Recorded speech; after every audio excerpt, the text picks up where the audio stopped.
And there was another topic that came up during those talks in Washington. U.S. Defense Chief Chuck Hagel says Seoul and Washington did not officially discuss deploying a U.S.-led missile defense system on the Korean peninsula, adding that there is no change in policy at the moment on U.S. troop levels in South Korea. Hyun-bin tells us more.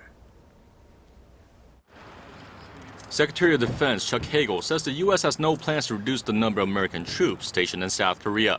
Speaking at a joint news conference alongside Korean Defense Chief Han Min-koo at the Pentagon on Thursday, Hagel said the United States does not intend to change its deployment policy for Korea.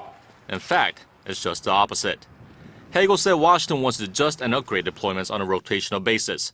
The defense chief's remarks follow others made by U.S. Secretary of State John Kerry on Wednesday, when he said the U.S. was prepared to begin reducing the number of American forces in the region if North Korea shows a commitment to denuclearizing. Hagel also spoke for the first time publicly about the possible deployment of a U.S. missile defense system in the South. He said there have been no formal discussions on the matter on any level between Seoul and Washington, although he did add that all options are being explored. The issue came to the fore when Deputy Defense Secretary Robert Work said earlier this month that the U.S. was considering sending the defense system to South Korea, and that talks were being had with Seoul on the matter. Korea is focused on developing its own missile defense systems, which it says are better suited to countering missile threats on the peninsula. That includes the Korea Air and Missile Defense and the Kill Chain system, which can knock out ballistic missiles prior to launch.